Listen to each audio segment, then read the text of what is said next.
দেশের উদীয়মান উদ্যোক্তা, উদ্ভাবক এবং পরিবর্তনের অগ্রদূতদের মেধা বিকাশে রাজধানীর একটি অভিজাত হোটেলে অনুষ্ঠিত হলো ক্রিয়েটিভ অ্যাডভেঞ্চারের চতুর্থ আসর। ঢাকা ইউনিভার্সিটি এন্টারপ্রেনিউরশিপে ডেভেলপমেন্ট ক্লাবের আয়োজনে এবং আঙ্কিজ রিসোর্সের পৃষ্ঠপোষকতায় দেশের ৬২ জেলার তরুণরা এ প্রতিযোগিতায় অংশ নেন। অনুষ্ঠানে বিশেষজ্ঞরা বলেন, টেকসই উন্নয়নের জন্য নীতি নির্ধারণী পর্যায়ে তরুণদের অংশগ্রহণ আরও বাড়াতে হবে। মানিক শিকদারের রিপোর্ট। শুধু টাকা নয়, আসল পুঁজি হলো অভিনব ভাবনা আর তা বাস্তবায়নের অদম্য সাহস। সেই সাহসের উপর ভর করেই তরুণ উদ্যোক্তা ও উদ্ভাবকদের এক সুতায় বাঁধল Dhaka university entrepreneurship development club.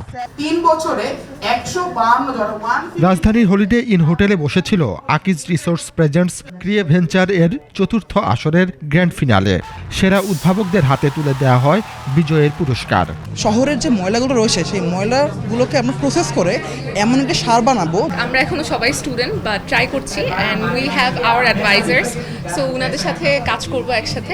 চূড়ান্ত লড়াইয়ের দিনে বসেছিল অভিজ্ঞতার এক অনন্য পাঠশালা, যেখানে বিভিন্ন ক্ষেত্রে সফল উদ্যোক্তা ও কর্পোরেট বিশেষজ্ঞরা তরুণদের মুখোমুখি হন।